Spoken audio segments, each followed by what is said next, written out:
अगर तुम्हें उसके होने पर यकीन है तो फिर किसी भी शय के होने की खुशी या ना होने का गम बेमानी है। प्रोग्राम का बाकायदा आगाज करते हैं।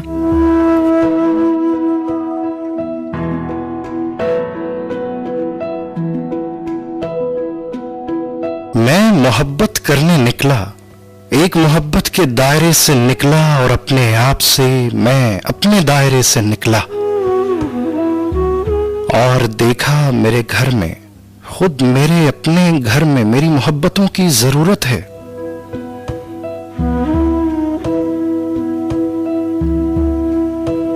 मैंने घर के आंगन में उगे हुए बूढ़े पेड़ की तरफ देखा और देख ना सका। मेरी आंखें एहतरामन झुक गईं, कैसे कैसे मौसम झेले थे उसने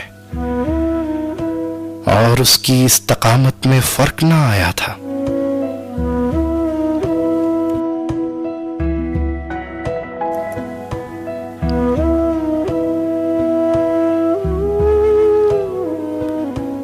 मैंने उस पेड़ की तरफ फिर देखा और उसके कदमों में बैठ गया। मैंने उसे बूसा दिया। उसकी कमजोर और भुरभुरी जिल्द मेरे होंठों से चिपक गई। साया करते करते, छांव देते देते क्या आलम हो गया था उसका।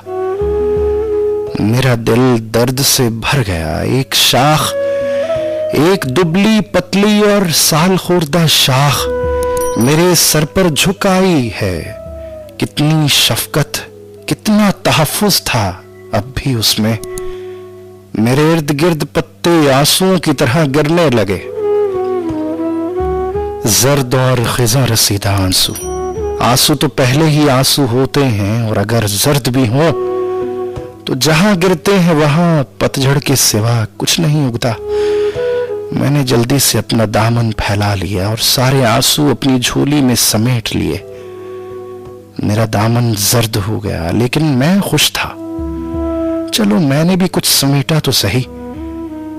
पेड़ होते ही ऐसे हैं, शफीक और मेहरबान, मेहरबान और मीठे। अपने हौसले और अपनी इच्छाओं में पेड़ क्या क्या कुछ होते हैं, ना रहे तो पता चलता है।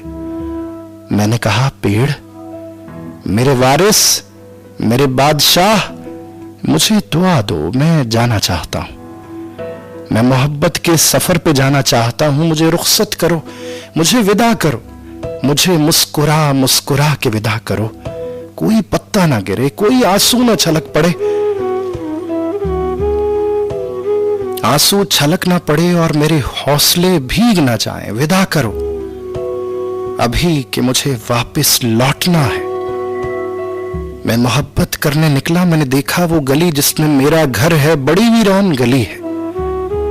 गली के हर घर के हर दरवाजे पर शिकस्त लिखी है। मुझे लगा जैसे मैं किसी मफतूह शहर में आ गया हूं, अजाबों के हाथों मफतूह शहर।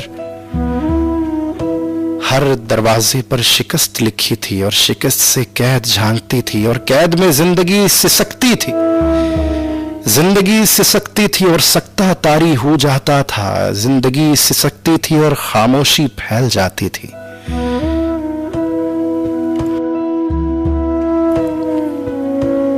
फिर मैं आगे रवाना हो गया और चौंक गया। हर गली ही ऐसी थी, हर घर, हर दरवाजा ही ऐसा था। मैंने एक दरवाजे से कान लगा के सुना। अंदर से किसी के खांसने की आवाज आई और साथ ही खून उगलने की। मैं कांप गया।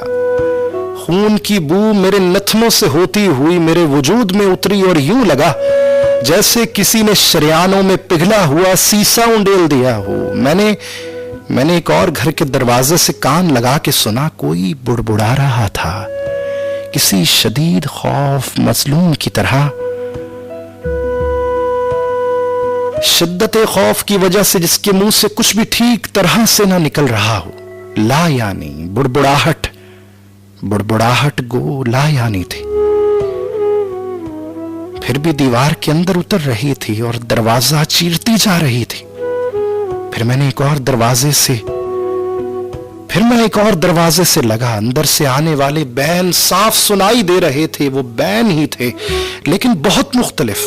बिल्कुल और तरह के, जैसे बहुत सारे मैयत मिलके किसी जिंदा आदमी पर बैन कर रहे हों, उसकी जिंदगी पर, उसके जीवन पर बैन भी और मातम भी। अगले दरवाजे से कान लगाने की जरूरत ही ना पड़ी। खुला दरवाजा बल्कि टूटा फूटा बेकिवाड़ दरवाजा और खामोशी, गहरी और बोझल खामोशी, मौत की सी। कितना बेबस कर देते हो, कितना बेबस कर देते हो। मुझे कोई रंग दिया होता, मैं इनकी बेरंग आंखों में भरता। मुझे कोई चेहरा दिया होता, मैं इन बेचेहरों को सौंप देता। मुझे मरहम दिया होता, मैं इनके जख्मों पे लगाता न थकता। मुझे मसीहाई दी होती, मैं अपने आप को वक्फ कर देता। मुझे बिनाई दी होती, मैं शहर भर में तकसीम कराता।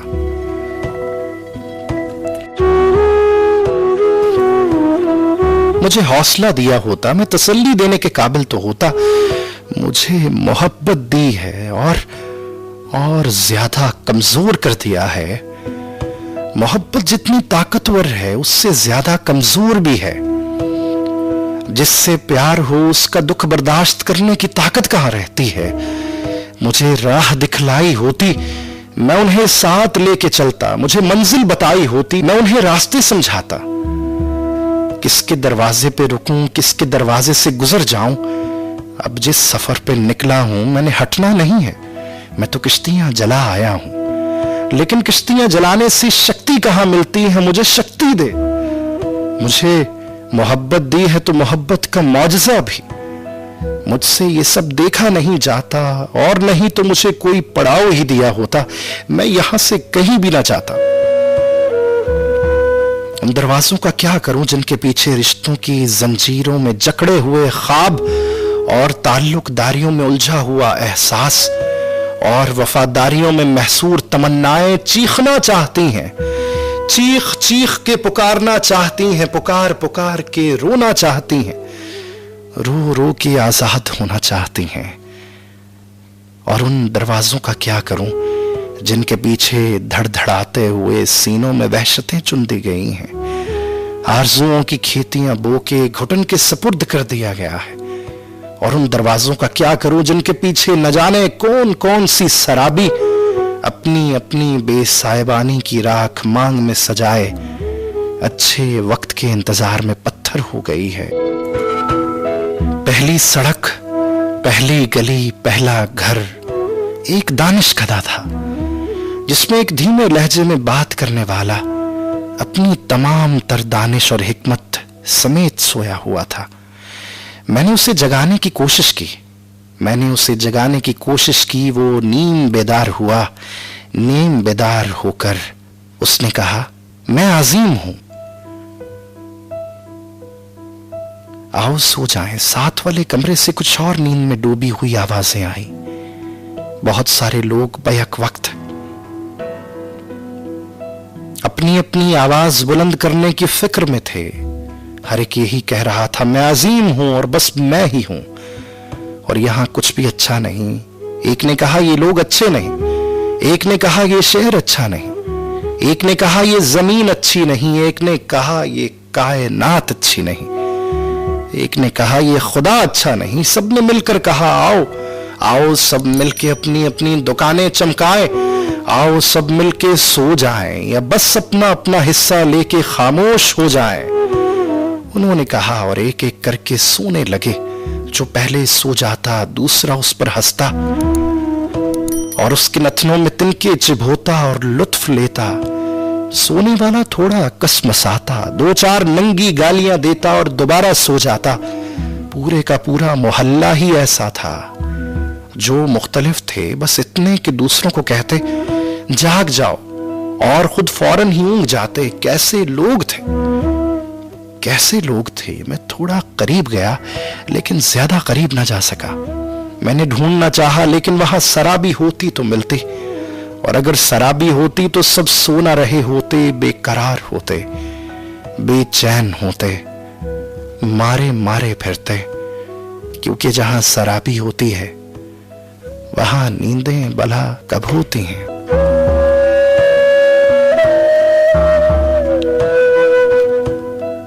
Bismillahirrahmanirrahim. Assalamu alaikum, assalamu alaikum, assalamu alaikum to all of you guys.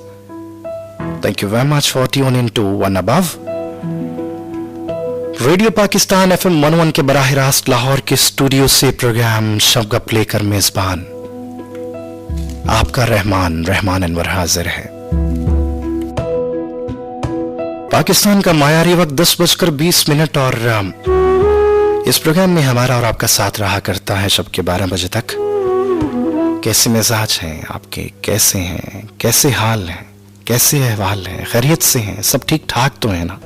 अपना ख्याल तो रखते हैं ना आप सब? मेरे इस तरह कहने के बाद आपके चेहरे पर जो मुस्कुराहट आती है या आपके चेहरे पर जो आपके दिल में जो एक गुमान पैदा होता है कि अल्हम्दुलिल्लाह मैं बिल्कुल ठीक हूं, हम बिल्कुल ठीक हैं, रहमान आप कैसे हैं, बहुत अच्छा एहसास मिलता है।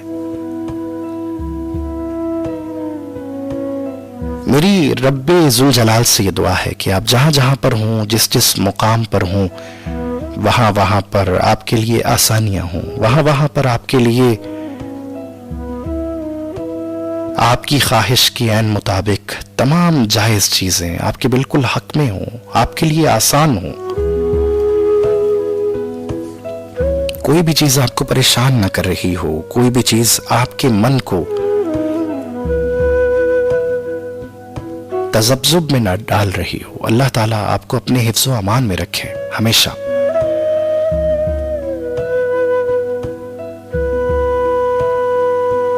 प्रोग्राम है शबगप और आप तो जानते हैं प्रोग्राम के नाम से बखूबी आप अंदाजा लगा चुके हैं कि इस प्रोग्राम के अंदर बातें हुआ करती हैं, इस प्रोग्राम के अंदर गपशप हुआ करती है, इस प्रोग्राम के अंदर डिस्कशंस हुआ करती हैं और कहीं ना कहीं किसी किसी मुकाम पर जब जब याद आता है या जब जब कोई ऐसी बात होती है जो मुझसे ज़्यादा बेहतर बहुत सारे दूसरे शुआरा ने अपनी शायरी में कही होती है, तो शायरी की ज़बान में आपसे बात किया करता हूँ। कभी कोई नज़्म शामिल कर लिया करता हूँ, कभी कोई गज़ल।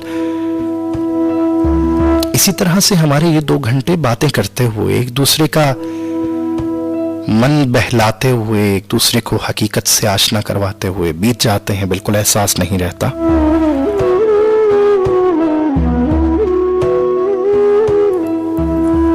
और वो तमाम लोग जो पहली मर्तबा इस आवाज़ से आशना हो रहे हैं, जो पहली मर्तबा इस प्रोग्राम में हमारे साथ जुड़े हैं, उन तमाम दोस्तों को बताना चाहता हूँ कि मेरा नाम है रहमान अनवर और ये जो शाइनिंग फ्रीक्वेंसी आपके ट्यूनर्स पे ट्यून है, ये shining frequency number 1 hittest radio station है। फ्रीक्वेंसी मॉड्यूलेशन है, ये 101 की फ्रीक्वेंसी आपने ट्यून कर रखी है। Thank you very much for tuning.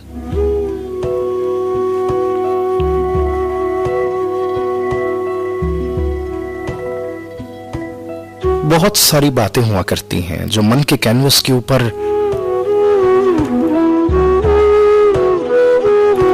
बहुत सारी बातें मन के कैनवस के ऊपर असरअंदाज होती हैं, मुख्तलिफ रंगों की सूरत में, मुख्तलिफ यादों की सूरत में। बहुत सारी यादें हुआ करती हैं जो जुगनुओं की तरह टिमटिमाते हुए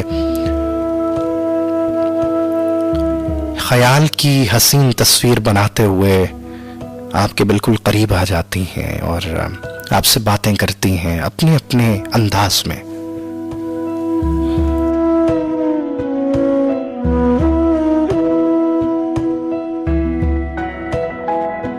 बाज़-औक़ात ये जो बातें हुआ करती हैं, ये बातें आंखों से आंसुओं की सूरत बह जाती हैं। बाज़-औक़ात ये बातें मेरे मन से, मेरी ज़बान से अदा हो जाती हैं। बाज़-औक़ात ये बातें मुकम्मल करने की पूरी कोशिश करते हुए, मुख्तलिफ आड़े तिरछे रास्तों से होते हुए, पगडंडियों से होते हुए, कच्चे पक्के रास्तों से होते हुए नामुकम्मल रह जाती हैं। बाज़-औक़ात कुछ ऐसी दास्तानें होती हैं जो मंजिल पर पहुंचने की अपनी पूरी जुस्तजू में होती हैं, पूरी कोशिश कर रही होती हैं, लेकिन राह में ही कहीं इख्तिताम पजीर हो जाती हैं। वो तमाम नामुकम्मल बातें,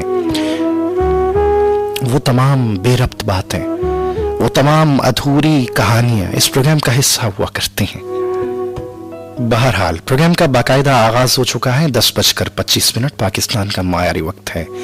आप चाहें तो एक नजर अपनी घड़ियों की जानिब भी डाल सकते हैं और मुझे बता सकते हैं कि आपके मन की घड़ियों पे वक्त एक सा है या नहीं। चूंकि ऐसे लम्हात में, ऐसे औकात में वक्त जो है उसका एक होना बहुत ज्यादा जरूरी होता है।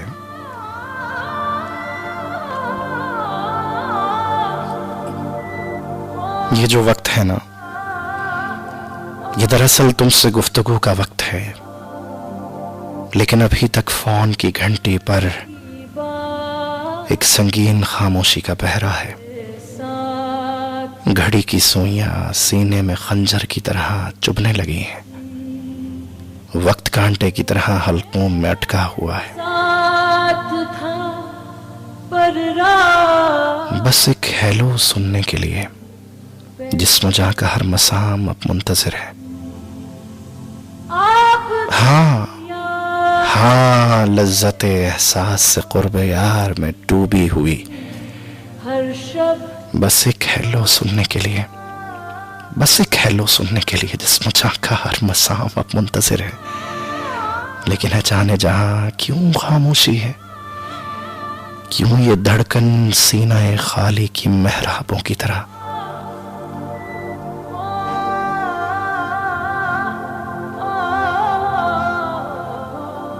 सीने में अटकी हुई है। चांद की बात मेरे डायल घुमा जाना न थी। नंबर तो पता है ना आपको, मन का नंबर है वो जो मेरा मन आपसे जुड़ा हुआ है ना, आपके मन से, बिल्कुल वही नंबर है। बस आपने पता है क्या करना है, अपने अपनी आंखें मूंदनी है, अपनी आंखें बंद करनी है, अपनी आंखें बंद करके वो नंबर डायल कर देना है। उस नंबर का नाम है रहमान अनवर। अपने दिल के अंदर बस रहमान अनवर कहना है, कॉल कनेक्ट हो जाएगी। मेरे साथ न थी पहली सी।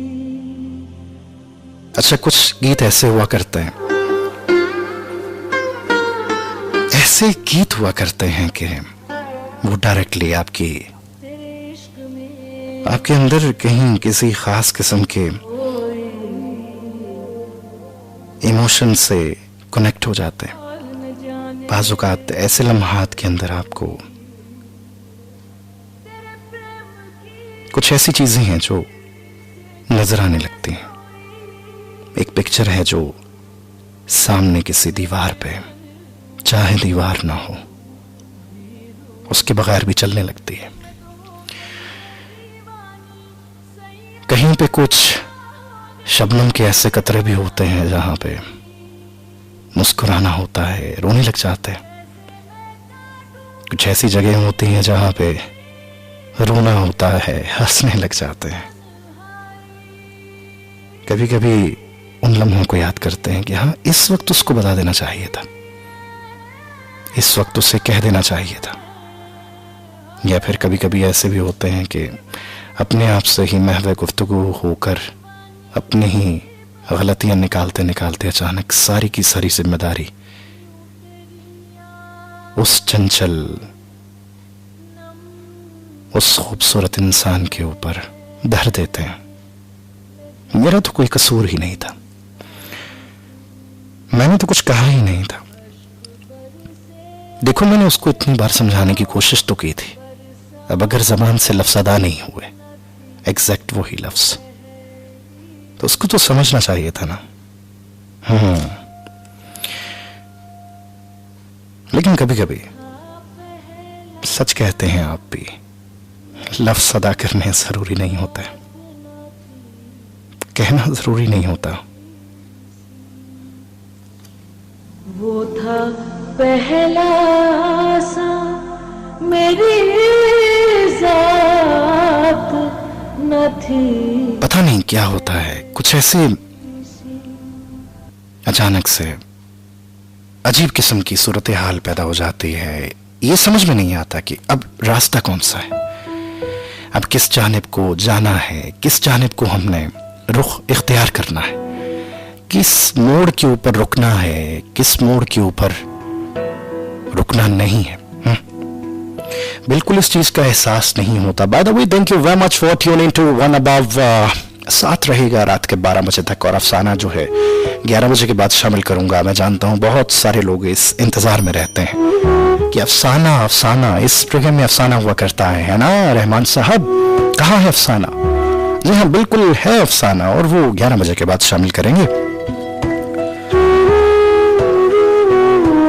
बाज़ौक़ात हम किसी एक इंसान के ख्याल से, एक इंसान के हिसार से ही नहीं निकल पाते। हमारी सबसे बड़ी गलती जानते हैं क्या होती है? हमारी सबसे बड़ी कोताही जानते हैं क्या होती है? दरअसल हम अपने आप में से अपने आप को ही माइनस कर देते हैं, दूसरा इंसान प्लस कर देते हैं। फिर मेरे अंदर मैं नहीं बोलता, सिर्फ तू तू तू बोलता है ना? वैसे बाज़ौक़ात अगर ये तू लाफानी जात के बारे में हो तो फिर तो कोई मसला नहीं है। अगर किसी फानी जात के बारे में, जिसने फना हो जाना हो, जिसने खत्म हो जाना हो, जिसने बाकी ना रहना हो, अगर उस जात के बारे में हमारे दिल के अंदर, हमारे मन के अंदर ऐसे गुमान आ जाए, तो कभी कभी कुछ ऐसी चीजें हैं जो शिर्क के ज़िम्रे में आ जाती हैं। कुछ ऐसी चीजें हैं जो वो बिल्कुल नापसंद करता है। वो कभी भी नहीं चाहता है कि कोई इंसान शिर्क करे, मेरे मुकाबले में किसी को लाकर खड़ा कर दे। वो कभी भी नहीं चाहता है ये बात। हाँ, लेकिन एक बात जरूर होती है कि रास्ता यहां से होकर ही जाता है। चाहता वो भी इसी तरह से है कि मोहब्बत की इंतहा कर दी जाए, अपने आप को ला इंतहा महसूस किया जाए, दूसरे इंसान की जात को अपने ऊपर हावी कर लिया जाए।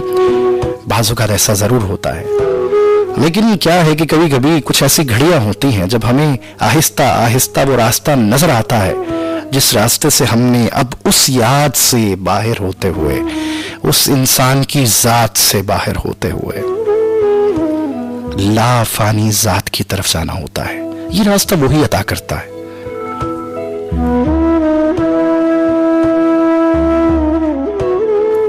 आज के प्रोग्राम में बहुत सारी बातें रहेंगी, लेकिन क्या है कि अफसाना हुआ करता है, इसलिए टॉपिक हो सकता है शामिल ना हो, कुछ हमारे मन की बातें ही चलती रहें, और इसी बीच में कहानी जो है वो किसी और रुख का, किसी और मजहब का, किसी और गुमान का सहारा लेते हुए, किसी और पगडंडी, किसी और रास्ते का सहारा लेते हुए कहीं दूर निकल जाए, ठीक है ना?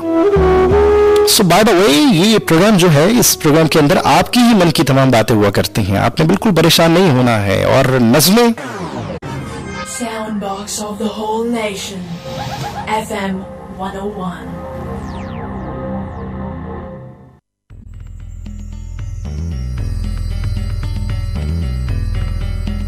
FM 101, the sound of new millennium.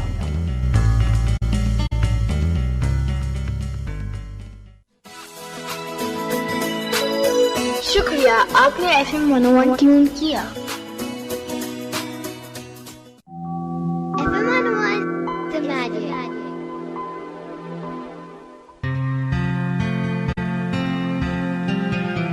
शुक्रिया, आपने FM 101 ट्यून किया।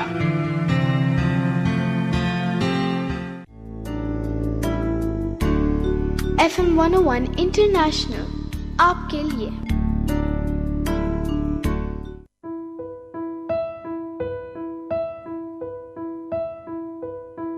उसे कहना दीवाने मुकम्मल खत नहीं लिखते, यकबस्ता हवाएं, धुंध, रात और वही जगह जहां आखिरी दफा आशनाई के लिबादे में मिले थे हम। उस दिन का आगाज से ही मुझे कुछ गैर मामूली लग रहा था, जैसे कोई हादसा जिंदगी के दरवाजे पर दस्तक देने को है। तुम मेरे पसंदीदा रंग के लिबास में मुझसे मिलने आई थी, और आते ही जैसे मुझे ज़हनी तौर पर किसी अनहोनी के लिए तैयार कर रही थी। तुम शायद दानिस्ता उस बात को भूल रही थी कि मैं तुम्हारी धड़कन से वाकिफ, तुम्हारी अनकही को समझने वाला, क्या ये नहीं जान पाऊंगा जाते जाते बार बार मुझे अपना ख्याल रखने का कहना और फिर बार बार पलट कर देखना। तुम चली गई थी और मैं पत्थर का हो गया था। देख लो कितने मौसम गुजर गए, कितना कुछ बदल गया मेरे अतराफ भी, यहाँ भी न वो पगडंडी है, न वो सड़क के किनारे लगा बेंच, नए लोग, नया माहौल, पुराना है तो सिर्फ एहसास कि उन हवाओं को, फिजाओं को कभी हमने एक साथ महसूस किया था। यहाँ था वो बेंच जिस पर बैठकर हम हर आने जाने वाले पर कमेंट्स किया करते थे। यहाँ था वो बेंच जिस पर बैठकर हम हर आने जाने वाले पर कमेंट्स करते थे। और चाय वाले का वो छोटा भी अब तो कितना बड़ा हो गया होगा, कितना बड़ा हो गया होगा ना, जो हमें देखते ही चाय के 2 कप मीठा अलग लेकर जिनकी तरह हाजिर हो जाया करता था। आज उसी माहौल में सिर्फ मैं हूं और ढेर सारी यादें, अनकही बातें, कुछ कहती आंखें और अधूरी नज़्मों के कई मिसरे।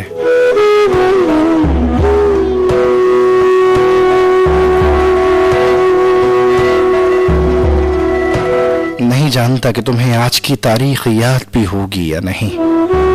तुम इस वक्त जाने कहां होगी, भूल चुकी होगी या शायद आतिशदान के सामने बैठी स्वेटर के साथ साथ यादें भी बुन रही होगी। सुनो, बहुत कुछ अधूरा रह गया है, बहुत कुछ, और तुम जानती हो ना अधूरापन कितना बेदर्द होता है।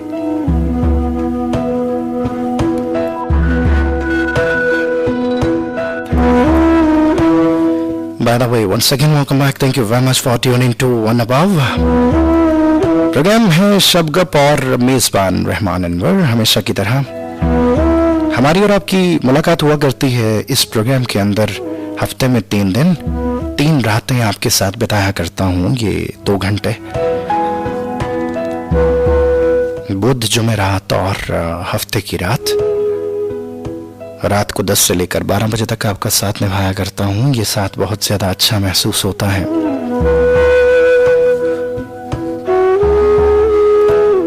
आपकी बहुत सारी कॉल्स मुझे आ रही हैं, बहुत बहुत शुक्रिया, थैंक यू वेरी मच। इतनी मोहब्बतें, इतना प्यार देने के लिए। और फिर बाज़-औक़ात कुछ लोग वाबस्ता हो जाते हैं बिल्कुल इस तरह से जैसे कि आपके बगैर जीना नामुमकिन सा है। लेकिन उनसे बस यही कहना चाहता हूं कि मैं नहीं तो और कोई होगा जो यहां पर आपका साथ निभाने की पूरी पूरी कोशिश किया करेगा। जी हाँ, ये बिल्कुल सच्चाई है। बाय द वे, जब तक कोई और नहीं है, मैं हूं, तब तक मेरा साथ निभाते हैं तो मुझे भी बहुत अच्छा लगता है। थैंक यू वेरी मच, बहुत बहुत शुक्रिया। अभी बिलाल खान और शुमाइला की आवाज में एक खूबसूरत सा ट्रैक हम सुनते हैं।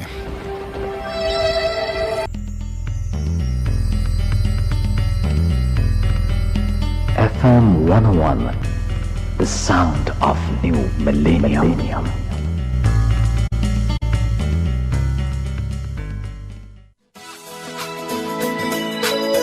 शुक्रिया, आपने FM 101 ट्यून किया।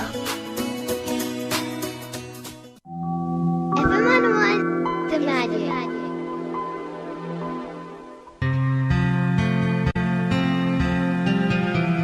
शुक्रिया, आपने FM 101 ट्यून किया।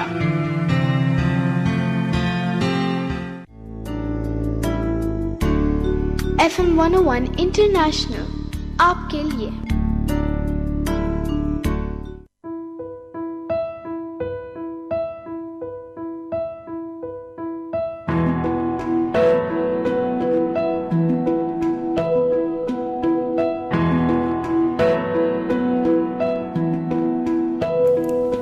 गाने प्ले ना करें, गाने प्ले ना करें, आप सिर्फ बात करें, बात करें, बात करें, ये कहा जा रहा है मुझसे।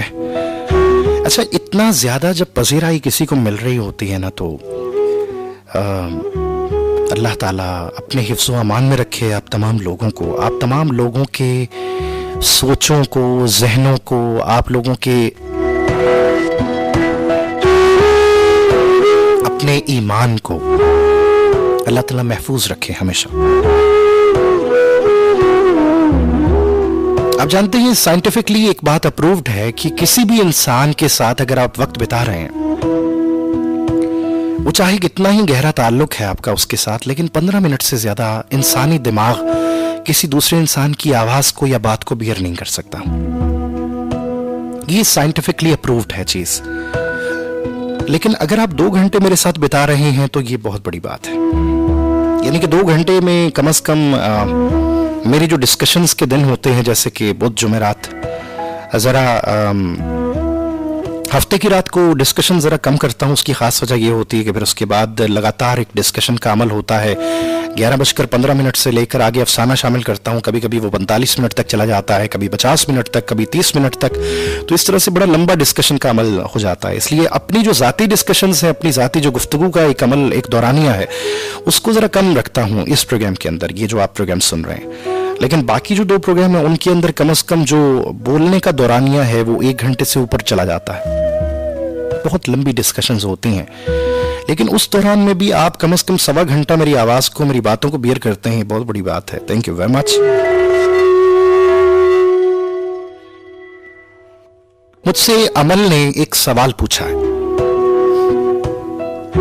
अमल हमारी bye the way regular listener हैं और बहुत ही प्यारी सी, छोटी सी, प्यारी सी बच्ची हैं। थैंक यू वेरी मच अमल, बेटा आप सुन रही हैं। अल्लाह ताला आपको अपने हिफ्ज़ व अमान में रखे। मेरी रब ताला से ये दुआ है कि आपका नसीब, आपकी जो फ्यूचर लाइफ है, अल्लाह ताला उसको अपने हिफ्ज़ व अमान में रखे और अल्लाह ताला आपके हक में सबसे जो बेहतर है वो करे। ठीक है ना? अब दूसरी बात, आपका सवाल। आपका सवाल ये था कि आपने कहा कि भाई एक बात कहूं आपसे, ऐसे करके आप बात कर रही थी। भाई एक बात पूछनी थी आपसे, मुझे बताएं कि किसी की बात को अगर आपने ये जानना हो कि वो सच बोल रहा है या झूठ बोल रहा है तो ये कैसे जाना जा सकता है? भाई इस पर बात करें ना please. By the way Mohammad Asif, thank you very much, आपका बहुत बहुत शुक्रिया, आप मुझे सुन रहे हैं। अच्छा, हमेशा आप याद रखते हैं कुछ बातें मुझे कह देते हैं अपने दिल से मजबूर होकर। बहुत बहुत शुक्रिया आपकी उन तमाम मोहब्बतों का, आपके उन तमाम अल्फाज का बहुत शुक्रिया। अल्लाह ताला आपको, आपकी ज़िंदगी को मुकम्मल तौर पर आसान करे और आपकी ज़िंदगी में हमेशा खुशियाँ बिखेरे। कहते हैं कि रोज़ आपका प्रोग्राम क्यों नहीं होता है? बुध जुमेरात और पहले जुमा हुआ करता था, अब जुमा भी नहीं होता, हफ्ता होता है। इंतज़ार के लम्हात बहुत ज़्यादा तवील और शदीद हो जाते हैं, रोज़ प्रोग्राम किया करें। मैंने कहा अच्छा। By the way thank you very much Mohammad Asif, बहुत बहुत शुक्रिया, thank you very much. Doctor Sumaira हमारे साथ थी, बहुत बहुत शुक्रिया, thank you very much. Rahman, ये रॉक, अच्छा रॉकिंग प्रोग्राम तो मैं कर नहीं रहा, वो प्रोग्राम्स तो मैंने छोड़े हुए हैं आजकल मैं सिर्फ रात के प्रोग्राम्स कर रहा हूं अपने मन के अन मुताबिक। तो रॉक, अच्छा किसी और सेंस में कहा होगा आपने। थैंक यू वेरी मच, बहुत बहुत शुक्रिया आपकी मोहब्बतों का, आपकी नवाजिशों का। और कह रही हैं कि जो परसों आपने टॉपिक रखा था और उसमें जो आपने औरत की स्टोरी शामिल की और मुझे बहुत ज़्यादा रोना भी आ रहा था, तो मैं अपने पेशेंट्स को, मेरी नाइट ड्यूटी होती है, एंट्री लगाकर मैं पेशेंट्स को चेक कर रही थी, तो मैं रो भी रही थी। तो मुझे हर पेशेंट पूछ रहा था कि क्या मसला हुआ आपके साथ। तो मैं आपसे यही कहना चाहता हूं कि बिल्कुल भी प्रोग्राम ऐसी सूरत हाल में सुनने का बिल्कुल ज़रूरत नहीं है। आप अपने पेशेंट्स के ऊपर ना ज़रा गौर किया करें। डॉक्टर सुमायरा आपके साथ doctor Rabia the, thank you very much, बहुत बहुत शुक्रिया। हमारे साथ उस्मान थे, बहुत बहुत शुक्रिया। हमारे साथ आयशा थी, थैंक यू वेरी मच। और अमल ने जो सवाल पूछा है कि किसी के बारे में अगर ये जानना हो कि वो सामने वाला इंसान जो बोल रहा है वो सच है या झूठ है, तो ये कैसे जाना जा सकता है? हाँ, उसके कुछ 2-3 तरीकेकार हैं जिसके जरिए से आप जान सकते हैं कि वो इंसान, जो सामने वाला जो भी बोल रहा है, वो सच बोल रहा है या नहीं बोल रहा है। उसकी 2-3 कंडीशंस आपको बताता हूं। एक तो किसी भी इंसान जो सामने खड़ा है, पहली मर्तबा कोई रैंडम पर्सन है जिससे आप पहली मर्तबा मुलाकात कर रहे हैं या पहली बार मिल रहे हैं और उसकी कोई बात आप सुन रहे हैं या वो कोई बात आपसे कर रहा है, पूछ रहा है, तो उसके बारे में तो आप नहीं जान सकते, उसके बारे में आप नहीं कर सकते। लेकिन कुछ चीज़ों पर अगर आपको उबूर हासिल है, जैसे कि मुराकबा, जैसे कि मेडिटेशन, तो फिर आप जान सकते हैं। अब ये दोनों चीज़ें, ये दोनों बलाएं क्या हैं, मुराकबा और मेडिटेशन, तो इसके बारे में जानने के लिए तो मुकम्मल एक प्रोग्राम हुआ करता है जो कि मुराकबे के नाम से मैं अगर करना शुरू करूं तो बहुत सारे एपिसोड्स हो जाएंगे। तो उसमें सबसे पहली चीज ये है कि आपकी जो इनर की फ्रीक्वेंसी है, आपको उसके ऊपर थोड़ा सा वर्कआउट करना पड़ेगा। आपको अपनी इनर की जो फ्रीक्वेंसी है सबसे पहले तो जाननी पड़ेगी कि जैसे हमारी 101 है फ्रीक्वेंसी रेडियो की, 101 ट्यून करेंगे तो आपको मेरी आवाज सुनाई देगी। 101 पॉइंट समथिंग भी आप ट्यून करेंगे, 1 2 3 4 आगे जो भी लगाएंगे तो आवाज में डिस्टॉर्शन आती जाएगी, आती जाएगी, आती जाएगी। एक वक्त आएगा कि 102 अगर आप ट्यून करेंगे तो आपको मेरी आवाज सुनाई ही नहीं देगी। तो इसी तरह से आपको अपनी फ्रीक्वेंसी को पहले जानना पड़ेगा कि मेरी फ्रीक्वेंसी क्या है। फिर ऐसा होता है कि बाज़ औक़ात हम जिस इंसान से मिल रहे होते हैं उस इंसान से भी कुछ फ्रीक्वेंसीज होती हैं। हर इंसान में फ्रीक्वेंसी होती है, हर इंसान की इनर एक एनर्जी होती है जो कि जैसे ही दो इंसान आपस में मिलते हैं तो वो एक दूसरे से टकराती है, एक दूसरे से क्या कहते हैं कि गुत्थम गुत्था होती है। आपके इनर के साथ वो एक अपना तालमेल बिठाती है। जिस तरह से हम किसी रैंडम पर्सन से मिल रहे होते हैं, पहले हमें वो अच्छा नहीं लग रहा होता है, आहिस्ता आहिस्ता जैसे हम बात गुफ्तगू का दौरानिया बढ़ाते हैं वैसे ही हमारा उससे ना रब्त जो है वो कायम होना शुरू हो जाता है, यानी कि रब्त में आना शुरू हो जाते हैं, राब्ता स्ट्रांग होना शुरू हो जाता है, फ्रीक्वेंसी स्ट्रांग होनी शुरू हो जाती है। फिर गुफ्तगू जो है वो जरा ज्यादा बढ़ जाती है, हम थोड़ा सा फॉर्मल हो जाते हैं, फिर उसके बाद फ्री हो जाते हैं, फिर उसके बाद बिल्कुल ज्यादा अच्छे तरीके से गुफ्तगू करते हैं।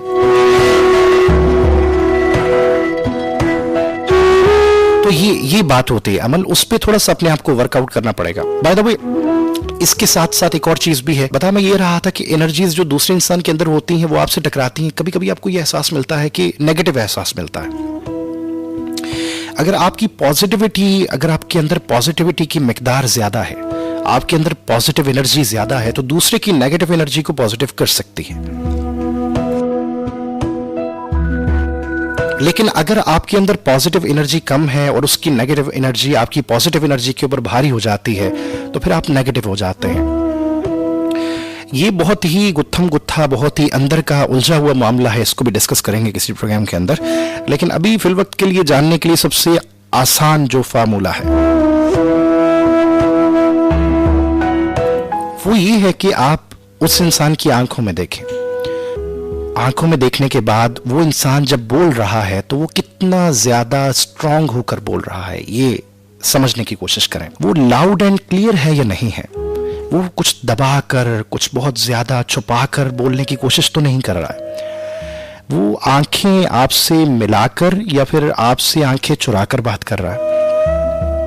आपसे बात करते हुए वो इधर उधर देख रहा है। ये तमाम चीजें नोटिस करने के लिए होती हैं।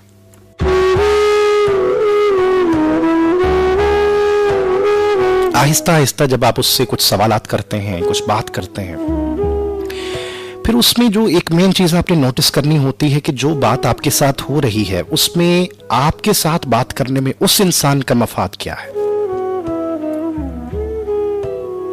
ये मैं सिर्फ सच्चाई को नोटिस करने के लिए आपको बता रहा हूं, ये नहीं बता रहा कि किसी इंसान में बस यही ढूंढना है कि इसको मुझसे कोई मफाद तो नहीं है, इसको मुझसे कोई जरूरत तो नहीं है।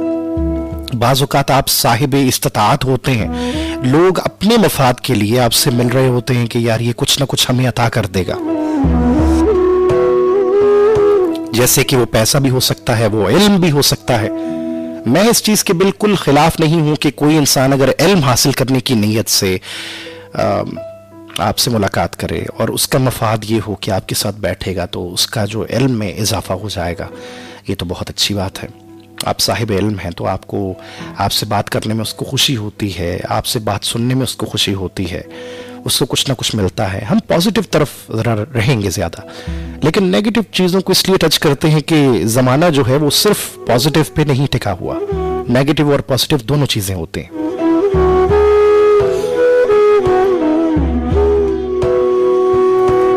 ठीक है ना अमल, समझ में आया?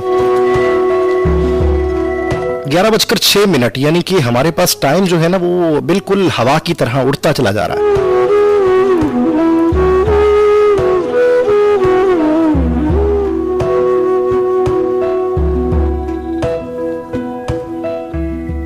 ताल्लुक भी पुराना पड़ रहा है, ना जाने क्यों निभाना पड़ रहा है।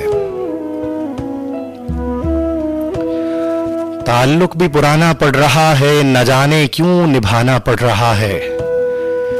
नहीं गर तू तेरी तस्वीरें भी क्यों, मुझे एल्बम जलाना पड़ रहा है।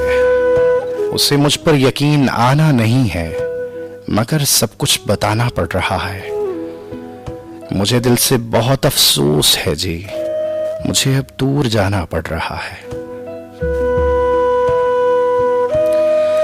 अकेले रात भर रोते रहे हैं, जिन्हें सबको हंसाना पड़ रहा है। मुझे लोगों में छोड़ आए थे ना अब, मुझे लोगों में छोड़ आए थे ना अब, मुझे क्या क्या छुपाना पड़ रहा है। कभी सोचा ना था ऐसा भी होगा, मुझे तुमको भुलाना पड़ रहा है। मुझे तुमको भुलाना पड़ रहा है। Continuous hits.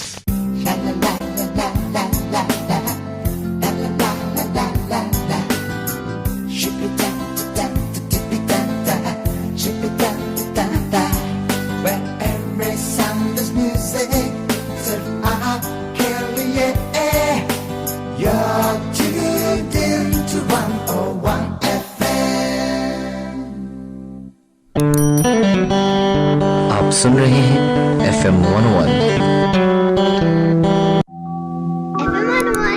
The Magic. Soundbox of the whole nation. FM 101.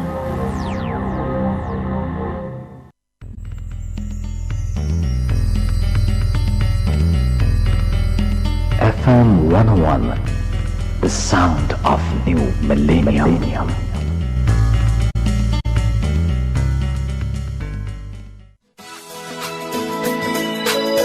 शुक्रिया, आपने FM 101 ट्यून किया।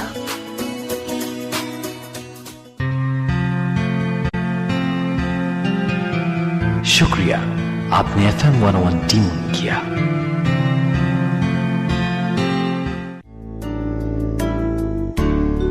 FM 101 इंटरनेशनल आपके लिए। मेरे इस तरह एकदम सिगरेट छोड़ने पर सभी हैरान हैं, और जब कोई मुझसे इसकी वजह पूछता है तो आप ही कहिए मैं क्या जवाब दूं।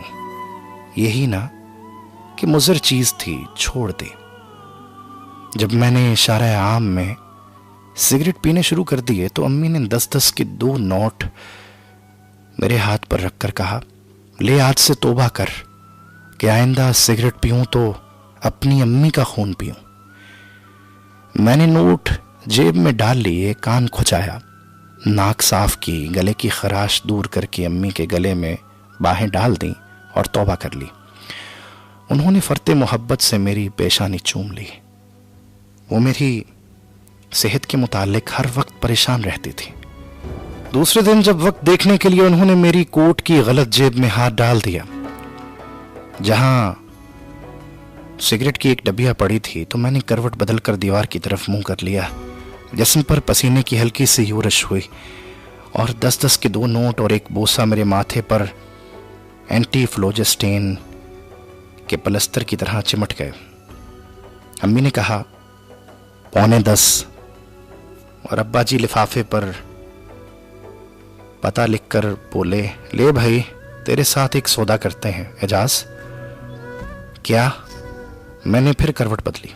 तू सिगरेट पीना छोड़ और इसके एवज जो इनाम चाहता है हमसे मांग ले, मगर हो हमारी बिसात में। अम्मी का चेहरा दम भर के लिए मुतगय्यर हुआ। फिर उन्होंने रुई की एक छोटी सी फरेरी पेन किलर से तर करके दाढ़ में रख ली और क्रोशिये से दबाने लगी। वो नौ आमूज जवारी थी। कल ही उन्होंने 20 रुपए का दाव अब्बा से पूछे बगैर लगाया था और हार गई थी। सीसी करते हुए वो अपनी हार भी फरेरी के साथ करशिये की मदद से दबाती रही। मुझे मंजूर है, मैं उठकर बैठ गया उन्होंने सिगरेट सुलगाया और दिया सिलाई की बुझी हुई तीली कान में फेर कर बोले, तो बता फिर, साइकिल ले दीजिए, मुझे उसकी सख्त जरूरत है। मगर तेरे पास है जो। वो हैरान रह गए, जैसे मैं उसे गिरवी रखाया हूं वो कोई साइकिल है। मैंने अपने चेहरे पर तंज और हकारत की सारी अलामत पैदा करके कहा, चलती है तो ऐसे मालूम होता है जैसे कोई फटे हुए बमों को लकड़ी से पीट रहा है। तो फिर अब्बा जान मुस्कुराए, कह जो दिया, नहीं ले दीजिए। अब मैं इस साइकिल पर जाता हुआ अच्छा लगता हूं क्या? BS से अच्छा मॉडल है, खूबसूरत का खूबसूरत और मजबूत का मजबूत, मैं तो वही लूंगा, बाकी सब बकवास है ना अब्बा जी? वो खुद भी BS को पसंद करते थे। मैंने तीर छोड़ा, मगर आजकल इन दिनों वो सोचते हुए बोले, मैं दर पे हो गया। घंटा भर की बहस के बाद फैसला हुआ कि अच्छा मिल जाएगी, मगर इस शर्त पर कि फिर कभी इस सिगरेट को हाथ न लगाऊं। अब्बाजान को अपने सिगरेटों से कितना प्यार था, उनको मेरी सेहत से ज्यादा अपने सिगरेटों की फिक्र थी जो आए दिन उनके डब्बे से अगवा कर लिए जाते थे। जब तक साइकिल घर न पहुंच गई हमने सिगरेटों की तरफ आंख उठाकर भी न देखा। उसी एक ख्याल में मगन दिल को तसल्ली दिया करते। नशे की तलब होती तो ठंडे पानी के 2-4 गिलास हल्क में उंडेल लेते, उससे तस्कीन भी होती और तकलीफ भी। और जिस दिन बंदूक मार्का साइकिल हमारे हाथ में आई तो सड़क पर चक्कर लगाते, उसकी ट्राई लेते, पांडे भैया की दुकान पर पहुंचकर चुपके से क्वंडर की एक डबिया कोट की जेब में डाल ली। दिल की रफ्तार में गैर मामूली इजाफा हुआ, मगर दिल का क्या है, वो तो धड़कता ही रहता है, आहिस्ता न सही जरा तेज सही। नुहाए गम और नगमाए शादी दोनों हंगामा परवर चीजें हैं, और हम इस वक्त नगमाए शादी वाले हंगामे को अपनाए हुए थे। दोनों भाइयों की शादी एक ही जगह एक ही वक्त हो रही थी।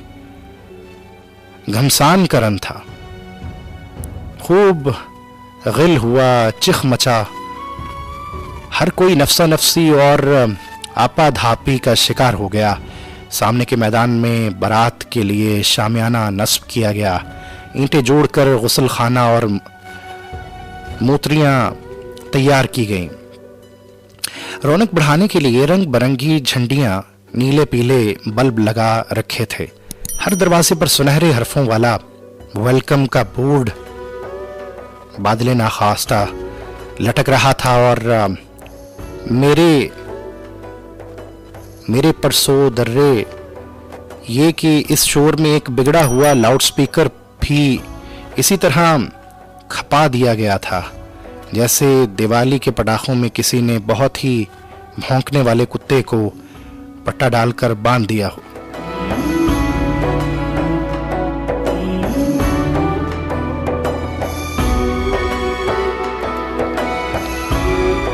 मुझे जिस कमरे में जगह मिली वो एक जाफरी थी। घर के बैरूने बरामदे के आखिरी कोने में वहां दो चारपाइयां बिछी थीं। एक की और गुंजाइश थी क्योंकि उस खाली जगह में इस किस्म की मुतअद्दिद चीजें पड़ी थीं जो उठाई न जा सकती थी या जिनके समेटने पर कोई ध्यान ही न देता था। मसलन पुरानी चारपाइयों का बान, टूटे हुए डंबल, उखड़ा हुआ चरखा, बिगड़ा हुआ स्टूल लैंप, बर्फ जमाने वाली मशीन के चंद हिस्से। ऐसी चीजें ना तो घर में रखी जा सकती हैं और ना ही बाहर फेंकी जा सकते हैं। जाफरी के अलावा उनके लिए कोई मौजू जगह नहीं हो सकती। जाफरी ना घर होती है न बार, और कुछ इन्हीं चीजों का सा हाल हमारा था। मेरे साथ एक थानेदार साहब भी थे। ये हमारे बड़े साहब ये हमारे साथ बारात में आए थे या लड़की वालों के कोई रिश्तेदार थे, मुझे इसका इल्म नहीं। बहरहाल उनका बिस्तर दूसरी चारपाई पर लगा दिया गया, मगर उस बिस्तर को उनका शर्फ हासिल ना हो सका। खूंटी पर वर्दी लटकाकर ऐसे गायब हुए कि उनकी आमद का यकीन ही ना होता था। यूं मालूम होता था जैसे खूंटी पर वर्दी कहीं से आकर चमगादड़ की तरह खुद ब खुद लटक गई हो।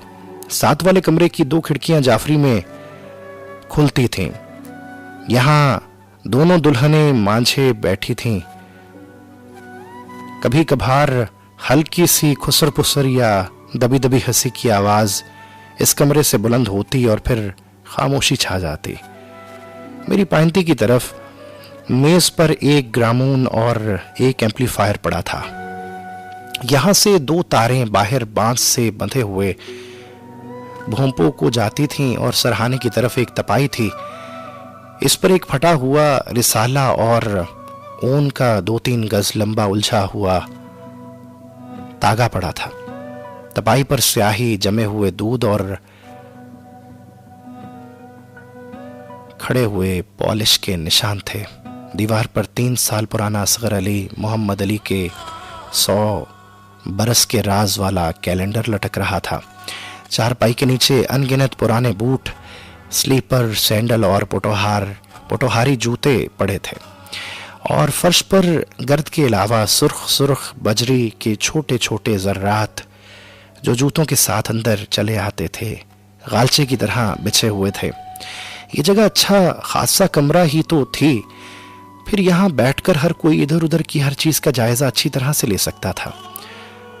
जब बारात शामियाने में दाखिल हुई तो हर कोई नज़ारा करने दौड़कर बरामदे में आ गया। हम सब ने अच्छे अच्छे कपड़े पहने थे और गले में गेंदे के फूलों के हार डाल रखे थे। लेखा बरामदे से नंगे पांव खड़ी थी। मुझे देखकर मुस्कुराने लगी।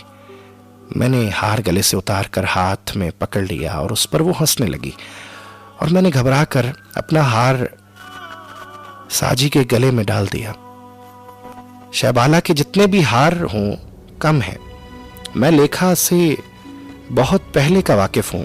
जब वो 8वीं में थी, 9वीं में हुई, 10वीं पास कर ली और जब वो कॉलेज में दाखिल होने के लिए रोती रही, वो दुल्हनों की सहेली थी। मैं कई छुट्टियां में खाला के यहाँ आया करता था। यहीं से उसे जानने लगा था। उसका कद लंबा था, रंग सांवला, नाक बहुत सितवा और नीमबाज लंबी लंबी पलकें बंद होती, छुई मुई की तरह इतनी प्यारी के छूने को जी चाहता। लाल किला दिल्ली के अजायब घर में ऐन उसी की शक्ल की एक अरब लड़की की तस्वीर है। पर दूर क्यों जाइए, आपने कोई लेखा नहीं देखी? लंबे कद की खूबसूरत आंखों वाली, जिसके सर पर हमेशा सफेद नैनाउन का मनकशी दुपट्टा हो। बस वही तो है लेखा, मेरी लेखा। उसे मैंने जब भी नंगे पांव देखा। जब वो चलती तो यूं मालूम होता कि जमीन उसके नंगे पांव चूम रही हो, और जब वो जमीन के सीने से चिमट जाते तो ऐसा लगता कि अब नहीं उठ सकेंगे। मगर वो उन्हें ऐसे झटके से उठाती कि उसकी कमर में एक लहर सी पैदा हो जाती और वो नाचती हुई महसूस होती। उसकी चाल एक रक्स थी, एक ना तमाम रक्स जो अभी शुरू ना हुआ हो, मगर जैसे खत्म करने की कोशिश की जा रही हो। सांचे में ढले हुए पांव बेकरार मछलियों की तरह इधर उधर तड़पते रहते और उन पर साटन की शलवार के भारी पांचों भंवर की तरह घूमा करते। मैं जाफरी में बैठा हुआ मुमताज को खत लिख रहा था। थानेदार साहब की वर्दी खूंटी पर लटक रही थी और उनकी पेटी का विसल अपने अड्डे से निकलकर मेरे सर पर मैमारों का सा होल की तरह झूल रहा था। परले कोने में ग्रामोन पड़ा था। लाउडस्पीकर का मिस्त्री कभी अंदर आता और कभी बाहर भोंपू के पास जाता, फिर अंदर आकर पेचकस से पास पड़े हुए आले में कुछ तरमीम शुरू कर देता। भोंपू की आवाज ठीक न थी। बेचारा मिस्त्री सुबह से पिंजरे के शेर की तरह इधर उधर हरकत कर रहा था। थककर उसने पेचकस पतलून की जेब में डाल लिया और साउंड बॉक्स उठाकर फिर रिकॉर्डर की फिर रिकॉर्ड की शुरू की लकीरों पर रख दिया। कोट से रुमाल निकालकर माथे पर फेरा और आराम दह कुर्सी में लेट गया। अचानक फिर उछला और बाहर भोंपू के पास जा खड़ा हुआ। इस तरह के 150-200 फेरे मार चुका था। मील भर की मुसाफत तय कर ली होगी। मैंने देखा वो भोंपू के बीच खड़ा हुआ पेच खोल या कस रहा था। फिर मैं खत लिखने लगा। विसल उसी हालत में झूल रहा था और ऐसा महसूस होता था कि अगर मैंने इसे देखा तो वो बजना शुरू कर देगा। बरामदे के आखिरी सिरे पर बच्चे खेल रहे थे। 2 कतारें थीं, जर्क बर्क लिबास थे और नन्हे नन्हे गीत। जब वो एक दूसरे की तरफ बढ़ते तो ऐसा मालूम होता जैसे रंग बिरंगी परियां जादू भरे गाने गाती झलमिलाते हुए चिराग लिए फिरती हैं। लड़कियों के बालों में रिबन बंधे थे और आंखों में सुरमा था। लड़कों की जेबों में खाने पीने की चीजें ठुसी हुई थीं और हाथों में नन्ही नन्ही छड़ियां थीं। वो हम ठंडी मौसम से आए हैं, खेल रहे थे। जब उनका हंगामा बहुत बढ़ गया तो बैठक के दरवाजे से लेखा निकली, नंगे पांव, और मुझे जाफरी में बैठा हुआ देखकर खिसकती खिसकती जाफरी में आने लगी। मैंने खत लिखना बंद कर दिया। लम्हा भर के लिए उसे देखकर मैं बच्चों का तमाशा करने लगा। साजी की बारी थी। वो एक कदम आगे बढ़ा और झूम झूम कर गाने लगा। हम ठंडी मौसम से आए हैं। और फिर सारे कतार का जायजा लेकर उसने लेखा की छोटी बहन की कलाई पकड़ ली और कहा, हम इसको लेने आए हैं, और अपनी कतार की तरफ चला गया। मुखालफों ने शोर मचाया कि इसको नहीं, नाम लो। साजी परेशान होकर टुकर टुकर देखने लगा। उसके लिए बहुत बड़ा सदमा था। बड़ी भारी कामयाबी 1 मिनट में जलील तरीन शिकस्त बन गई। वो घबरा सा गया। मैंने मेज पर पेंसिल बजाकर लेखा को अपनी तरफ मुतवज्जो किया, जो खिड़की से कमर लगाए उन्हें देखने में हद दर्जा मशगूल थी। वो मुड़ी और मुस्कुराने लगी। उसका नाम क्या है? मैंने पूछा। रूपा। वो फिर मुस्कुराई और झुककर अपनी पिंडली पर पड़ी हुई साटिन की शलवार खुजाने लगी। मैं जाफरी की दीवार के पास आया, सुराख के पास मुंह करके जोर से बोला, साजी साजी, हम रूपा को लेने आए हैं, हम रूपा। और फिर एकदम मुंह पर हाथ रख लिया। मुझे ऐसा लगा जैसे मैं कह रहा हूं, हम लेखा को लेने आए हैं। मुझे इस तरह देखकर वो एक दफा फिर मुस्कुराई। बच्चे शोर मचाने लगे, हम नहीं खेलते, हम नहीं खेलते, और एक गदर मच गया। मैं और लेखा हंसने लगे। मिस्त्री पेचकस लेकर घबराया हुआ अंदर दाखिल हुआ और आईसी कहता हुआ फिर एम्पलीफायर पर टूट पड़ा। लेखा ने कहर आलूद नजरों से उसे देखा और वापस चली गई नंगे पांव, और मैं लटकते हुए विसल को तकने लगा। सामने देगें पक रही थीं, खाने पकाने की चीजें इधर उधर फैली हुई थीं। दिन की रोशनी में आग की चमक और लहसुन और प्याज की कच्ची पक्की खुशबू में कुछ इस तरह मिल गई थीं कि सारी फिजा पलाव की एक बड़ी सी रुकाबी मालूम होती थी। चावलों को दम दे रखा था। बावर्ची टीन की कुर्सी पर बैठा हुआ पिस्ते की हवाइयां काटने लगा। उसके पास एक लड़का कशमकश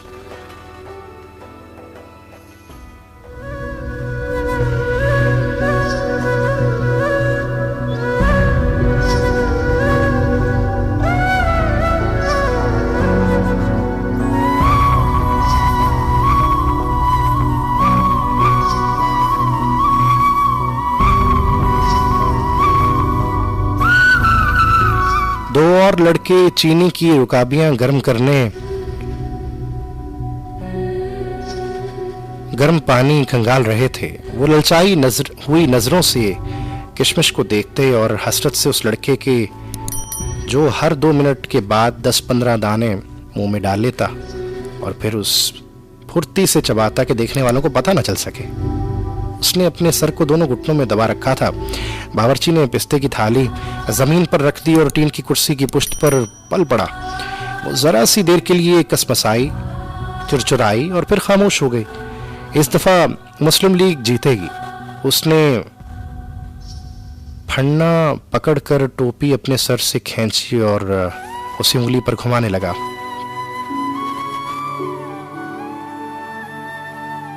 क्या नाम लीग का सबसे बड़ा ऑफर आया था।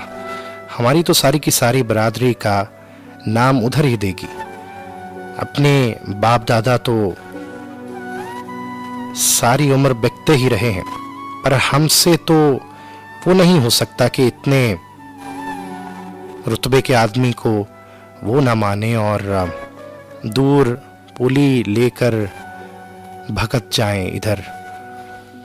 वो फिर वो टोपी को उंगली पर घुमाते घुमाते ऊँगने लगा।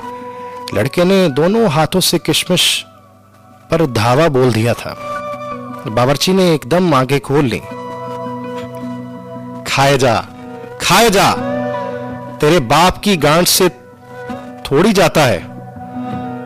पर मुझे ये बता, जर्दे में तेरी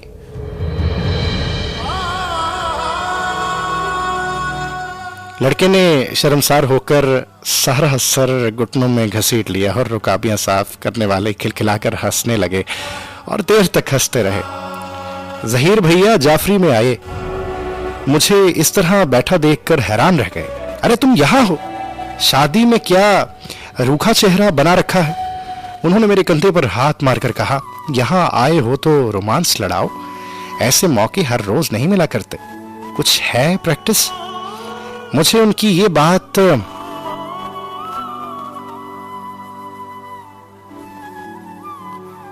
बहुत ही बुरी मालूम हुई।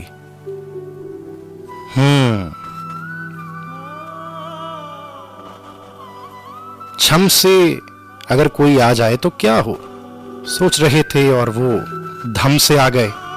प्रैक्टिस, मैंने दोहराया। थोड़ी सी है। एफए के ज़माने में गर्मियों की छुट्टियों में एक दफ़ा रोमांस लड़ाया था। शिद्दत का मलेरिया हुआ और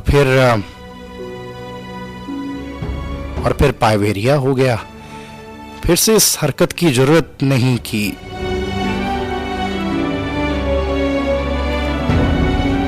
बल्कि ताब ही नहीं रही। वो हंसने लगे और सिगरेट तलब किया। बड़े अदब से 2 सिगरेट चीर कर उन्होंने तंबाकू को अपने पाइप में रखा और दिया सिलाई दिखाई और चेयर यू कहकर चले गए। लेखा लेखा वो मेरी जाफरी के आगे से फिसली जा रही थी। मेरी आवाज सुनकर ठटकी और जाफरी में करीब आ गई। इस दफा उसके पैरों पर धूल की हल्की सी तह थी। उसने बंद होती हुई छुई मुई से मुझको देखा। वो जाने लगी तो मैं बेचैन हो गया। बस, मैं बोला और जेब से सिगरेट निकालकर सुलगा दिया और वो ठहर गई। ये सलेटी पेंसिलें ना छुट सकी आपसे, पता नहीं इनमें क्या मजा है। ये कहकर वो चल दी और फिर न रुकी। ना ही मैंने रोका, मजे से सिगरेट पी गया। एक खिड़की आधी खुली थी, उसमें से मिली जुली आवाजें आ रही थी। मैंने गर्दन उठाकर देखा, दोनों दुल्हनें गठरियां बनी पड़ी थीं। लेखा जमीन पर बैठी 2-3 लड़कियों से मुठार कर बातें कर रही थी। चल, एक लड़की ने जवाब दिया। शायद लेखा ने कुछ कहा था। दफा हो, वो लड़की पर चिल्लाई।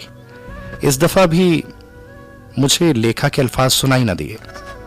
पुछारी, अब हमें दफान होने को कहती है।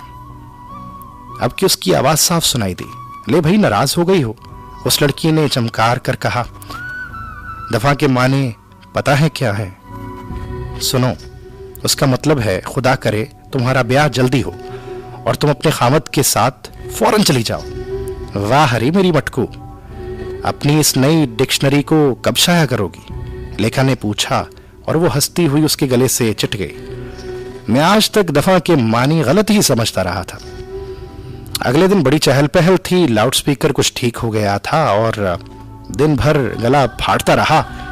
संजोग का गाना, एक दिल वाला और एक दिल वाली, दोनों ये मिल मिल गाते हैं, इतनी दफा बजाया गया कि आखिरी दफा तो पता ही ना चल सका कि कौन क्या गाता है। बरामदे के साथ साथ और सुर्ख बजरी बिछा दी गई। शामियाने के चारों तरफ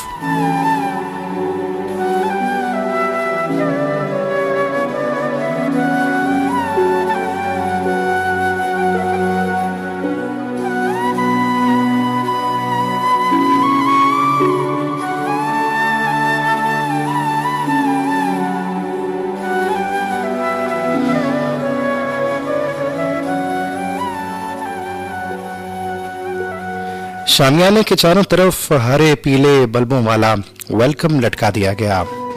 देखों के पास शागिर्द पेशा लोगों का इजाफा हो गया और कुर्सियां और सोफे मंगाए गए। रात को निकाह था। 2 दिल वाले और 2 दिल वालियां मिलाई जा रही थीं। मैं जाफरी के झरोकों में सब कुछ देख रहा था।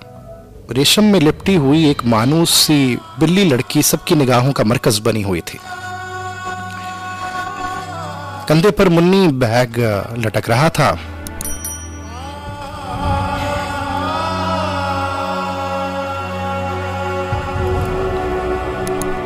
कलाई पर मुन्नी सी घड़ी बांध रखी थी। कलाई पर मुन्नी सी घड़ी बांध रखी थी और नाक पर बगैर फ्रेम की चकोर शीशों वाली ऐनक, नाखून खून आलूदा और सर के बाल किसी खौफजदा नेवले के दुम की तरह उठे हुए थे।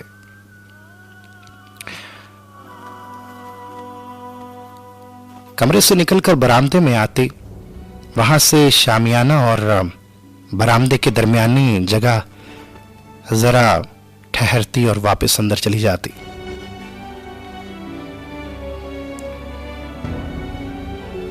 फिर निकलती और कुछ इस अंदाज से कि पहली बार बाहर आ रही है, जरा रुक कर, लचक कर और मुंह बनाकर।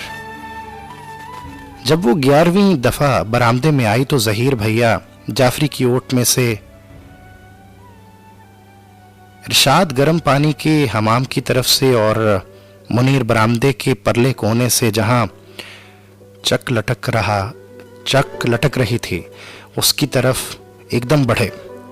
जब एक दूसरे के सामने आए तो तीनों शर्मा गए, जरा खांसे, पपोटे झपकाए और आपस में हाथ मिलाकर हंसने लगे। वो उनके पास से गुजरकर बाहर अपनी जगह पर टहलने लगी। उनमें से किसी को भी उसके गुजरने का एहसास न हुआ। सबने यही जाहिर किया। दुल्हनों के कमरे में 2 बंगाली लड़कियां एकदम उठकर नाचने लगीं। खिड़की में से उनके घुंघरुओं की झनकार और टैगोर के गाने, एका चुल्लू की आवाज जाफरी से बाहर निकली। वो साद खिली खिड़की से मौसीकी पुरानी छत की तरह टपक रही थी। रात छाई और शामियाने से करामत बुलंद हुई। दूध सी चांदनी, उस पर बेशुमार बल्ब, फूलों से लदे दोनों दुल्हा बरामदियों के दरमियान गेंदे के ढेर दिखाई देते थे। काजी साहब सूरतों पर सूरतें पढ़ते चले जा रहे थे। अब मैं भी अपनी जाफरी में रहा। चांद और बुलबुलों की मिली जुली रोशनी जाफरी में मुनक्कस थी। न बहुत अंधेरा था, न चुंधियाने वाला उजाला। ऐसा मालूम होता था जैसे चांद पर सुरमई चादर डालकर उसकी रोशनी से दीवारों पर सफेदी कर दी गई हो। मैं बूटों और कोट समेत चारपाई पर दराज था। रजाई अरसन ओढ़ रखी थी, मुंह और पांव नंगे थे। अभी एक सिगरेट पिया था और अभी एक और पीने को जी चाहता था कि दरवाजे के पास एक साया झिलमिलाया। लेखा ही तो थी। मैंने आंखें बंद कर ली। वो आहिस्ता से अंदर दाखिल हुई। मुझे लेटा देखकर घबरा गई। फिर आगे बढ़ी, चारपाई के करीब आकर जरा झुकी और फिर सीधी खड़ी हो गई। 2 भाइयों का निकाह हो रहा है और जनाब यहाँ बूट सूट पहने सो रहे हैं। हौले से खांसकर उसने मुंह में ये कहा और फिर तपाई की तरफ देखने लगी। लटकते हुए दुपट्टे को कंधे पर फेंक कर उसने सिगरेट की डब्बियां और माचिस उठाई और एक सिगरेट निकाला और दिया सिलाई जलाकर सिगरेट सुलगाने लगी। इस नन्ही सी लौ में उसका चेहरा मैंने आंख ने झुरी में से देखा जैसे अलहमरा के किसी बड़े दालान में एक बुझी हुई मोमबत्ती के आगे कोई लेखा अलिफ लैला पढ़ रही हो। एक छोटा सा कश खींचकर उसने कुल्ले फुलाए और फिर फौरन सांस छोड़ दी। जरा सी देर मुझको देखा और फिर एक और कश लिया और जरा सा झुककर सारा धुआं मेरे मुंह पर धकेल दिया। शायद एक दफा फिर ऐसे ही होता, मगर निकाह के छुआरे ऊपर शामियाने की छत से जा टकराए। मुबारकबाद की सदा बुलंद हुई, बाजा जोर से बजा, सब उठ खड़े हुए। वो सटपटाती हुई जलता हुआ सिगरेट तपाई पर फेंककर बरामदे में भाग गई। मैं उठ बैठा। इस धुंधली रोशनी में बजरी के गालचे पर नंगे पांव के 3 निशान बेतरतीब बोसों की तरह पड़े थे।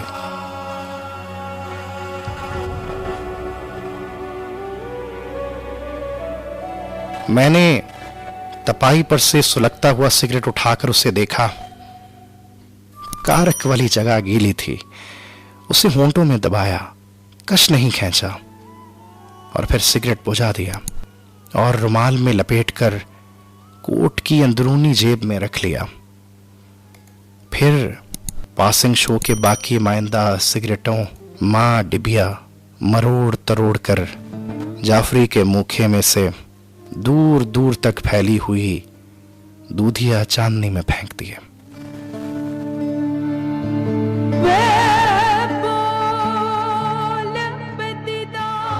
अस्सलाम वालेकुम, RJ Rahman welcome, Marina Bilal from Lahore, thank you very much.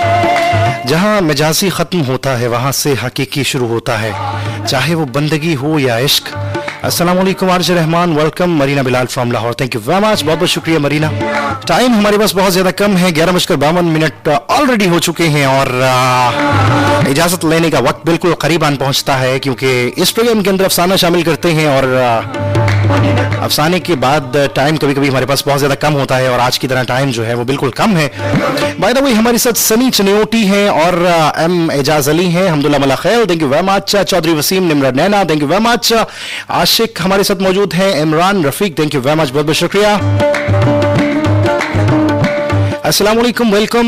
मजबूत रहो, जिंदगी कमजोर लोगों को कबूल नहीं करती, thank you very much, Ahmadullah. Zulqarnain क्या नहीं कहते, अस्सलाम वालेकुम to all of you, thank you very much, बहुत बहुत शुक्रिया। Hello to everyone, thank you very much. Ijaz Ali कहते हैं अस्सलाम वालेकुम, वालेकुम अस्सलाम, थैंक यू वेरी मच, बहुत बहुत शुक्रिया। फातिमा कहती है कि मुझे लोगों में छोड़ आए थे ना, अब मुझे क्या क्या छुपाना पड़ रहा है, कहाँ से लेकर आते हैं आप ऐसे शेर। जी हाँ, पढ़ता रहता हूँ, कभी कभी अच्छे लग जाते हैं। मरीना बिलाल हैं हमारे साथ, इमरोज़ा चौधरी हैं, चौधरी अल्ताफ हुसैन आजिज हैं, मरियम मोहम्मद हैं, अलनुदुल इशराफ हैं, इशफाक अहमद साइम हैं, खान वली, थैंक यू वेरी मच, बहुत बहुत शुक्रिया। इशफाक अहमद साइम कहते हैं वाह शुक्रिया। मरीना बिलाल कहती हैं कि प्रोग्राम का स्टार्ट अच्छा किया है, आपकी दुआओं का बेहद शुक्रिया, बहुत शुक्रिया, thank you very much.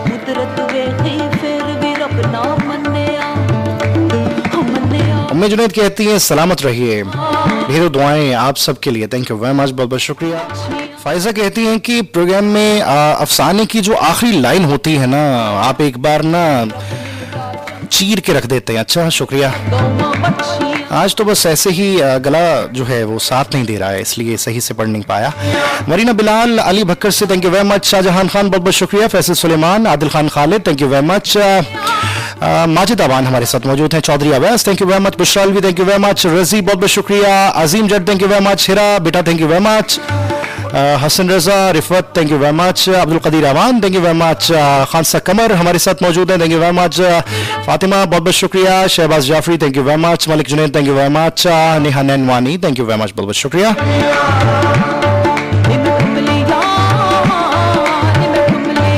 Majid Awan okay कह रहे हैं, माही हमारे साथ मौजूद हैं इंडिया से, थैंक यू वेरी मच, बहुत बहुत शुक्रिया। मल्टीपल मिक्सचर प्रोग्राम हुआ करता है आपका और बहुत मजा आता है, thank you very much. Rida Kazmi हमारे साथ मौजूद है, Sameer Hasan, thank you very much, Kashif Yaqoob, thank you very much, Razi Akbar, Zeeshan Ahmed, thank you very much, Sajida Zahoor हमारे साथ मौजूद है फैसलाबाद से, Tasawwur Bhatti, thank you very much, Khurram Shahzad, Hasan Ansari, Khan Wali, Jawad Khalid, Rana Imran Ali, thank you very much, बहुत बहुत शुक्रिया। शहजाद नियाज जमान, बहुत बहुत शुक्रिया। Ehsanul Haq, thank you very much. Zia Gujjar हमारे साथ मौजूद हैं। Aqib Javed Awan, thank you very much. Ehsan कहते हैं कि मैं हर सूरत में नेक्स्ट प्रोग्राम में आपके गेट पर खड़ा रहूंगा, आप मिलिएगा, बेशक मत मिलिएगा, ऐसा मत कीजिएगा। उसकी खास वजह ये हुआ करती है कभी कभी मिलना मुमकिन नहीं होता। अली हमारे साथ मौजूद है। Fatima Ahmed, thank you very much. Waqas, बहुत बहुत शुक्रिया। Shahid Khan, thank you very much. Atif Saeed Islamabad से, thank you very much. Abbas Jatt, thank you very much. Mustafa Hashmi, thank you very much. Mahiya हमारे साथ मौजूद हैं। Shakeel Sheikh Ibrahim, thank you very much. Ahmed Baig, thank you very much. Mian Usman Chaudhry, Ishrat, thank you very much, बहुत बहुत शुक्रिया। Abbas, thank you very much. आपसे अच्छा ठीक है, शुक्रिया, थैंक यू वेरी मच। सलामत रहें, आप इतनी दुआएं देते हैं, बहुत ज्यादा अच्छा एहसास मिलता है, थैंक यू वेरी मच। अफसाना बहुत ही कमाल था, बहुत सारे messages, thank you very much. By the way program का वक्त जो है वो बिल्कुल खत्म हो चुका है। अभी इस ट्रैक को हम प्ले करते हैं और इस कलाम को हम स्किप करते हैं। Thank you very much. तमाम दोस्तों का बहुत बहुत शुक्रिया। प्रोग्राम का वक्त जो है वो बिल्कुल खत्म हो चुका है। अपना बहुत ज्यादा ख्याल रखिएगा, दुआओं में याद रखिएगा। कोई ऐसी बात जो नागवार गुजरी हो, दरगुजर कर दीजिएगा तिफले मकतब समझकर। कोई गलती कोताही, कोई ऐसी बात, हमेशा कोई ना कोई ऐसी चीज होती है जो किसी के लिए मशअल राह हो जाती है, और अगर वो किसी के लिए मशअल राह हो गई हो तो मेरा प्रोग्राम करने का मकसद जो है वो पूरा हो जाता है। प्रोग्राम करने का मकसद एक और वजह से भी पूरा हो जाता है कि अगर आपकी मुलाकात आपके अपने साथ हो जाती है, आप अपने साथ वक्त बिताना शुरू कर देते हैं, अपने आप से मोहब्बत करने लगते हैं, आपको मोहब्बत अपने तख्लीक़कार से हो जाती है, इस जिंदगी से हो जाती है कि थैंक यू वेरी मच कि मुझे इस दुनिया में भेजा, तो प्रोग्राम करने का मकसद पूरा हो जाता है। अपना बहुत ज्यादा ख्याल रखिएगा। बाय द वे बहुत सारे ऐसे नाम हैं जो मुझे कहा जाता है कि मत लीजिएगा, बस आपके लिए मैसेज है। उन तमाम लोगों का बहुत बहुत शुक्रिया, थैंक यू वेरी मच। ऐसे बहुत सारे लोग हैं जो बेइंतहा मोहब्बत करते हैं लेकिन प्रोग्राम में शामिल नहीं हो पाते, उसका बहुत बहुत शुक्रिया, थैंक यू वेरी मच। और बाज़ औक़ात लोग ये बताते भी हैं कि हम आपको सुन रहे हैं, अगर हम मैसेज ना करें तो ये मत समझिएगा कि हमें मोहब्बत नहीं है आपसे, बस मोहब्बत हमेशा से रहनी चाहिए। वो तो मेरा दिल भी मुझे बता देता है, थैंक यू वेरी मच। पीरा वे पीरा आपकी नजर करने जा रहा हूं, प्रोग्राम का लास्ट ट्रैक, और इसके बाद इस्लामाबाद से डायरेक्टली कनेक्ट होगा और इस्लामाबाद से आने वाली ट्रांसमिशन को जरूर सुनिएगा। इस प्रोग्राम में आपसे दोबारा मुलाकात होगी बुध की रात 10 बजे बिल्कुल इसी तरह से, लेकिन उसमें डिस्कशंस का अमल जरा ज्यादा जारी रहता है क्योंकि अफसाना जो है वो सिर्फ और सिर्फ हफ्ते की रात को हम शामिल किया करते हैं। अच्छा, मुझसे ये पूछा गया था ये अफसाना किस राइटर का है। जी हाँ, ये हमारे इशफाक अहमद साहब का अफसाना है। अभी तक सबसे ही मुनफरिद राइटर हैं, बहुत ही अनोखी राइटिंग है, बहुत ही खूबसूरत तरीके से एक तस्वीर जो है वो चल रही होती है, जैसे जैसे अल्फाज बुन रहे होते हैं। मैं ज़मीन से एक दिन आसमां को आऊंगा, तुम पहले आसमां पे मेरा इंतजार करना। अल्लाह हमें नासर।